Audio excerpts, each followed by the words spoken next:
নবী বলে, ও যুবক, তওবা করার জন্য আমার কাছে আসার প্রয়োজন নাই। তওবাকারীকে আল্লাহ ভালোবাসেন, তওবাকারীকে আল্লাহ পছন্দ করেন। তুমি যদি নিজেই তওবা করো, আল্লাহ তোমাকে মাফ করে দিবে।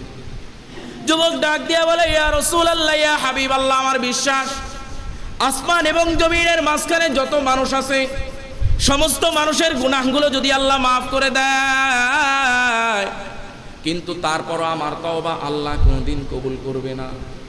নবী বলে, কেন? যুবক বলে, ইয়া রাসূলুল্লাহ, আপনি মনে হয় আমাকে চিনতে পারেন নাই। নবীজি বলে, যুবক, তোমাকে তো আসলেও আমি চিনি না, তোমার পরিচয় কি একটু আমাকে বলো। যুবক বলে, ইয়া রাসূলুল্লাহ, ইয়া হাবিবাল্লাহ, এই মক্কা মদিনার জমিনে দীর্ঘদিন পর্যন্ত মানুষ দাফন করার পরে কাফনের কাফন চুরি হয়, আপনি কি জানেন না? নবীজি বলে, হ্যাঁ, আমি তো জানি যে এই মক্কা মদিনায় যখন মানুষকে দাফন করা হয়, দাফন করার পরবর্তী দিনে আর তার কবরে কাফনের কাফন পাওয়া যায় না। কি করা যায় না? কাফনের কাফন খুঁজে পাওয়া যায় না। যুবক বলে, ইয়া রাসূলুল্লাহ, ইয়া হাবিবাল্লাহ, এই মক্কা মদিনার জমিনে যত মানুষের কাফনের কাফন চুরি হয়, সমস্ত কাফনের কাফন চুরি করা যুবক হলাম আমি। আল্লাহ রসুল দুই চোখের পানি দর দর করে ছেড়ে দিয়ে ডাক দিয়ে কই, যুবক, তুমি কি কাজ করলা? এই দুনিয়ার ভিতরে কি আর কোনো কাজ কি তুমি পাও নাই? একটা মানুষ যখন মারা যায়, তার সম্বল থাকে শুধু 3 টুকরো কাপড়। কয় টুকরো কাপড়? কথা কয়। মানুষটাকে যখন কবরের ভিতরে রাখা হয়, তার সম্বল থাকে কয় টুকরা কাপড়? 3 টুকরা কাপড়। দুনিয়া থেকে আর কিছুই তো তার সাথে যায় না রে যুবক। তুমি কেমনে এই 3 টুকরা কাপড় চুরি করলে একটু বলো।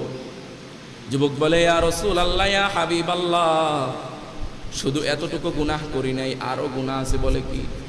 কয়, দীর্ঘদিন পর্যন্ত এই এলাকার ভিতরে কোনো মানুষ মারা যায় না। কি করে না? এই এলাকার ভিতরে কোনো মানুষ মারা যায় না, নতুন করে দাফন কাফন হয় না। আমি তো কাফনের কাফনও চুরি করতে পারি না, আমার আয় রোজগারও আর ভালো চলে না। ইয়া রাসূলুল্লাহ, একদিন আমি খবর পেলাম আমার বাড়ির পার্শ্ববর্তী এলাকায় এক যুবতী নারী মারা গেছে, ইন্তিকাল করছে। খবর পাওয়ার সাথে সাথে আমি ওখানে গেলাম, সারাদিন ভর ওখানে অবস্থান করলাম। জানাজা দেওয়া হলো, জানাজায় অংশগ্রহণ করলাম। দাফন দেওয়া হলো, দাফনেও অংশগ্রহণ করলাম।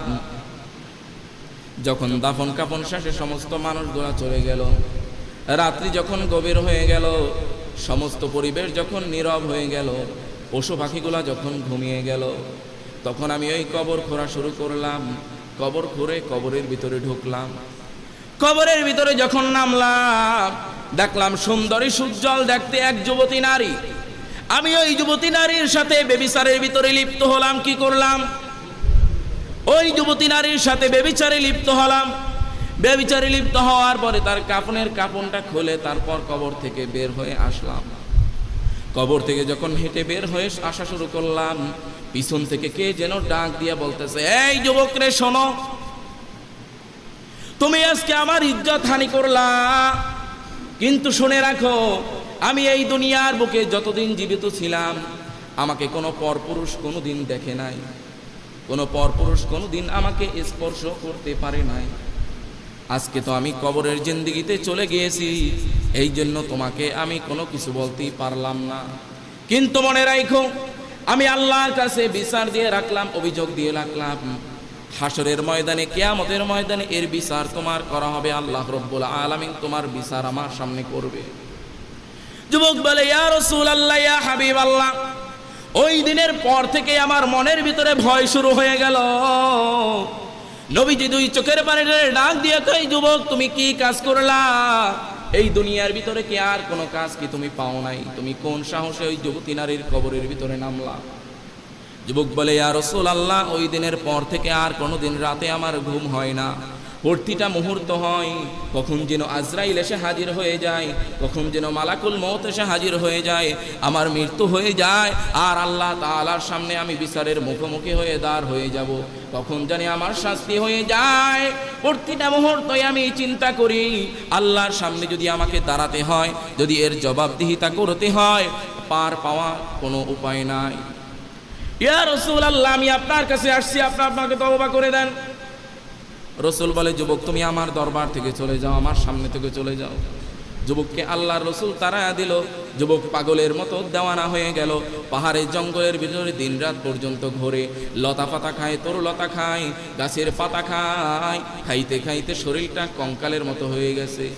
একদিন নয়, 2 দিন নয়, দীর্ঘ 40 দিন পর্যন্ত। কতদিন পর্যন্ত? দীর্ঘ 40 দিন পর্যন্ত পাহাড়ের কিনারায় কিনারায় জঙ্গলের ভিতরে কান্নাকাটি করলো। না খাইতে না খাইতে শরীরটা কঙ্কালের মতো হয়ে গেছে। কান্না করতে করতে চোখের কোনায় ঘা হয়ে গেছে, শরীর থেকে দুর্গন্ধ শুরু হয়ে গেছে। দীর্ঘ 40 দিন কান্না করার পরে আবার আল্লাহর রাসূলের দরবারে এসে হাজির। এসে ডাক দিয়ে কয়, ইয়া রাসূলুল্লাহ, ইয়া হাবিবাল্লাহ, আমি আপনার কাছে আসছি, আমাকে এবারের মতো মাফ করে দেন, আমাকে একটু তওবা করে দেন। আল্লাহর রাসূল কয়, যুবক তুমি আবারও কেন আমার কাছে আসলা? যুবক কয়, ওগো নবীজি, আর সহ্য করতে পারি না, না খাইতে না খাইতে শরীরটা কঙ্কালের মতো হয়ে গেছে, চোখের কোণা থেকে ঘা হয়ে গেছে, শরীরটা দুর্বল হয়ে গেছে, শরীরের ভিতর থেকে দুর্গন্ধ শুরু হয়ে গেছে। আপনি আমাকে আর ফিরে দিয়েন না। আপনি যদি আমাকে এই দুনিয়ায় ফিরে দেন, আর কোথাও যাওয়ার জায়গা নাই। আমি জানতে পেরেছি কিয়ামতের ময়দানে আদম নবীর কাছে গেলেও মাপ পাওয়া যাবে না, ঈসা নবীর কাছে গেলেও মাপ পাওয়া যাবে না, ইব্রাহিম নবীর কাছে গেলেও পার পাওয়া যাবে না। আপনি ছাড়া সুপারিশ করার মতো আর কেউ থাকবে না। এই দুনিয়ায় বসে যদি আমি তওবা না করে যাই, রোজ হাসরের ময়দানে আপনার কাছ থেকে কোনোদিন সুপারিশ আশা করা যাবে না। ওগো নবীজি, আপনি আমাকে আজকে আর ফিরাইয়া দিয়েন না, আপনি আমাকে ক্ষমা করে দেন। এমন সময় আল্লাহর রাসূল খেয়াল করলো পাশে জিবরাইল ফেরেশতা এসে হাজির। আল্লাহু আকবার। জিবরাইল ফেরেশতা ডাক দিয়া কয়, ইয়া রাসূলুল্লাহ, ইয়া হাবিবাল্লাহ, আজকে আর এই যুবকটাকে আপনি ফিরাইয়া দিয়েন না। আল্লাহু আকবার। যেই যুবকটা দুনিয়ার ভিতরে এত গুনাহ করলো, এত পাপ করলো, ওই যুবকটার কান্না আল্লাহ এত পছন্দ করছে, তার পক্ষে সুপারিশ করার জন্য আল্লাহ জিবরাইল ফেরেশতাকে পাঠাইছে। এই জন্য বান্দা দুনিয়ায় বসে যত বুড়া গুনাহ করুক, যত বড় পাপ করুক, পাপ করার পর গুনাহ করার পরে যদি অনুতপ্ত হয়, আল্লাহর কাছে যদি ক্ষমা চায়, রব্বুল আলামিন ওই বান্দাকে মাফ করে দেয়।